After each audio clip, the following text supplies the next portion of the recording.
আল্লাহর এক বান্দা রোজা রাখছে, ঘরের মহিলা রোজাদার, বাচ্চাগুলো পর্যন্ত রোজা রাখলো, কিন্তু গরিব মানুষ ইফতারি করবে এরকম কোনো আঞ্জাম নাই, আয়োজন নাই, টাকাও নাই। হঠাৎ করে বিকাল বেলা ইফতারির আগ মুহূর্ত টাইম, আল্লাহর বান্দা পেরেশান হয়ে গেল। আমি আর আমার স্ত্রী একটু পানি দিয়েও তো ইফতারি করতে পারবো, কিন্তু আমার সন্তানগুলোর মুখে কিছু খানা না দিলে তো লজ্জায় আমরা মরে যাব। কই পাই টাকা, কই পাই খানা, আমি গরিব। আল্লাহর বান্দা পাগলের মতো হয়ে গেল। দেখি কোনো বন্ধু বান্ধবের কাছে একটু ধার টাকা নিয়ে ইফতারির আয়োজন করা যায়নি। আল্লাহর বান্দা ঘর থেকে বের হইয়া একটু বাড়ির পাশে একটা মুসলমানের ঘরে গেল, টাকাওয়ালা মুসলমান। গিয়া বলে, ভাইজান আমি গরিব মানুষ, আজকে রোজা রাখছি, কিছু ইফতারির আয়োজন করব, কিছু টাকা আমাকে ধার দেন। মুসলমান ধমক দিয়া বলে, তোমাকে আমি টাকা ধার দিব না। অহংকারী হইয়া গরিবের তুচ্ছ তাচ্ছিল্য করে এখান থেকে তাড়ায় দিল। আল্লাহর বান্দা চোখের পানি মুছতে মুছতে বের হয়ে গেল। রাস্তা দিয়ে হাঁটে, ও মালিক তুমি ছাড়া আমার কেউ নাই। ইফতারির সময় আমার বাচ্চাদের মুখে কেমনে আমি হাসি ফুটাবো? এই সন্তানেরা, ওই মা বাবার ঋণ জীবনটা দিয়েও দিলে আদায় করতে পারবা না, যেই পরিমাণ কষ্ট মা বাবা করেছে। আল্লাহর বান্দা চোখের পানি মুছতেছে আর রাস্তা দিয়ে হাঁটতেছে, কোথায় যাবে নিরুপায়। আমার মালিকের কুদরত, হঠাৎ করে দেখে বিপরীত দিক থেকে একটা লোক আসতেছে। লোকটা আসলে মুসলমান না, বিধর্মী। যখনই মুসলমানের সামনে মুখোমুখি হয়ে গেল, মুসলমান এড়াইয়া যাওয়ার চেষ্টা করলো। বিধর্মী লোকটা দাঁড়ায় বলে, ভাইজান দাঁড়াও, কোথায় তুমি যাইতেছো? হঠাৎ করে নজর করে দেখে মুসলমানের চোখের কোঠায় পানি টলমল করে। বলে, ভাইজান তুমি কি কষ্ট পাইয়া কই যাও? বলে, তুমি বিধর্মী, তোমাকে বলে কি লাভ হবে বলো? বলে, লাভ হোক না হোক একটু বলো রে বাবা। মুসলমান বলে, ভাই আমার ঘরে সব রোজাদার, ইফতারির কোন আয়োজন নাই, আমি গরিব। এরে নবীর উম্মতের দল, আল্লাহর বান্দা কাঁদতেছেন, কিন্তু বিধর্মীর অন্তরে মায়া জন্ম হয়ে গেছে। মনে আসেনি?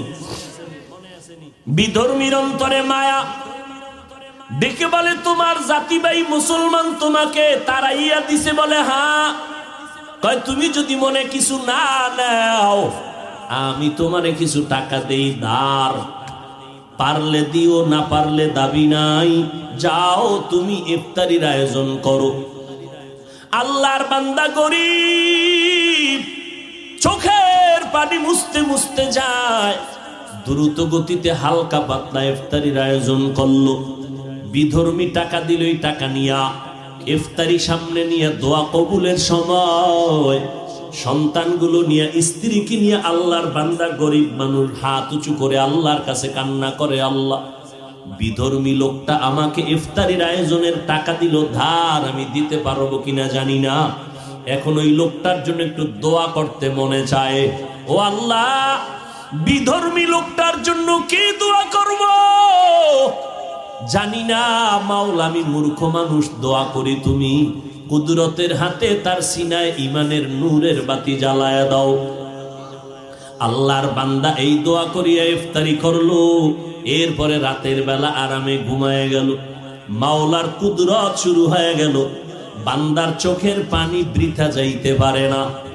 ওই মুসলমান অহংকারী ধনী আর এক মুসলমানের লাত্তি মারিয়া তাড়াইয়া দিয়া ঘুমাইছে। রাতের বেলা স্বপ্ন দেখে কিয়ামতের ময়দান কায়েম হয়ে গেছে। কিয়ামতের মাঠে মানুষগুলো সূর্যের গরম, ওদিকে জাহান্নামের আওয়াজ, মানুষগুলো ছুটাছুটি করে, কই যাবে, গরম সহ্য করতে পারে না। যেই মুসলমান অহংকারীটা নজর করে দেখে হাসরের মাঠের এক পাশে একটা সুন্দর বিল্ডিং দেখা যায়। সূর্যের গরম থেকে আত্মরক্ষার জন্য দৌড়াইয়া বিল্ডিং এর কিনারায় হাজির। গিয়া কয়, দারোয়ান তালা লাগাইছো কেন? দরজাটা খোল, আমি একটু ভেতরে ঢুকে আরাম করবো, আমি সহ্য করতে পারি না গরম। দারোয়ান কয়, এই বিল্ডিং তোমার না? দেখছনি নাম লেখা আছে? কয়, জানি না, বুঝি না, কার নাম? কয়, আল্লাহর পথে গরিবেরে যারা সাহায্য করবে তাদের জন্য এই বিল্ডিং। আল্লাহর বান্দার ঘুম ভেঙে গেছে, ঘুমের মধ্যে চোখে দেখে পানি, পাগল হয়ে গেছে। কি অপরাধ করেছি? আমার মুসলমান ভাইকে কাঁদাইছি। এইবার সকাল বেলায় হলে দৌড় দিব, সকাল হতে না হতে একটা দৌড় দিয়া মুসলমানের বাড়ির দরজায় গিয়া কয়, ভাই আমারে মাফ কইরা দে, তোর ইফতারি হইছিল নি? কয়, হইছে। কে টাকা দিছে? কয়, তোমার জানিয়া লাভ নাই। কয়, দিছে কে একটু বল? কয়, ওই এলাকার এক বিধর্মী আমারে দিছে। এইবার কয়, আমারে মাফ কর। আমি কি মাফ করবো, আমার তো ইফতারি হয়ে গেছে। ওইবার লোকটা মুসলমান অহংকারী দৌড়াইয়া গেছে বিধর্মীর ঘরে। বিধর্মীর ঘরে গিয়ে কয়, ভাই আমারে বুঝি সর্বনাশ করেছ? বিধর্মীকে সর্বনাশ আমি করি নাই, হলে তুমি নিজেই সর্বনাশ হয়েছ। কি ব্যাপার? কয়, তুমি কয় টাকা দিছো গরিবের? কয়, জানার দরকার কি? আমি ফিরাইয়া দিতে চাই। কয়, না, আমি তো দাবি রাখিয়া টাকা দেই নাই, তুমি ফিরাইয়া দিবা কেন? গতকালকে লোকটারে কাদাইয়া ফিরাইয়া দিছো, এখন এত মায়া কেন? বিল্ডিং দেখা পাগল হয়ে গেছে। মুসলমান আশ্চর্য হয়ে গেল, বিল্ডিং দেখেছি ঘুমের ঘরে আমি, আর তুমি বিধর্মী কেমনে বুঝছো আমি বিল্ডিং দেখেছি? বিধর্মী কয়, মুসলমান আমাকে আর বিধর্মী বলে ধাক্কা দিস না রে মুসলমান, আমি এখন আর বিধর্মী নাই। বলে, তো কি হয়েছে? বলে, আমি যখন গরিবের টাকা দিছি আমার কলিজাটা ঠান্ডা হয়ে গেছে, কারণ এমন একটা মুহূর্তে আমি সহযোগিতা করেছি যেই মুহূর্ত ইফতারির টাইম। রাতের বেলা যখন আমি ঘুমাইছি,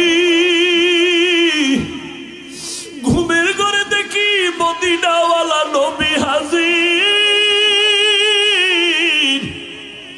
মদিনার নবী এসে আমার হাত ধরে কয়, কালেমা পড়। আমারে মায়ার মদিনার নবী এসে কালেমা পড়ায় দিয়েছে। আমি সজাগ হইয়া দেখি আমার জবানে কালেমা চলতেছে, আর আমাকে দেখাইছে তোর জন্য জান্নাতে বিল্ডিং। ও মদিনার নবীর আশিকের দল, একটু বালিশে মাথা লাগাইয়া চিন্তা করিও। মুসলমান হইয়া মুসলমানের বুকে লাগাইতে পারলা না, এত হিংসা কেন? নবীর আদর্শ কোথায় গেল? তুমি উম্মত কোথায় গেলা? ও নবীর আশিকের দল, এখন পর্যন্ত আশিক দাবি করতেছো, আমার মনে হয় তুমি এখন পর্যন্ত নবীকেই চিনতে পারো নাই। এই জন্য অনুরোধ করে বলবো, উলামায়ে কেরামদের কাছে যাও, বাহাদুরি করিও না। ওই আলেমের কাছে যাইও যেই আলেমদের বয়ানে দিলটা নরম হয়, যেই আলেমের বয়ানে আমল বাড়ে, যেই আলেমের বয়ানে চোখে পানি আসে, যেই আলেমের কাছে গেলে মানুষ আমলওয়ালা হয়, তাদের কাছে বসো, তাদের বয়ান শুনিও।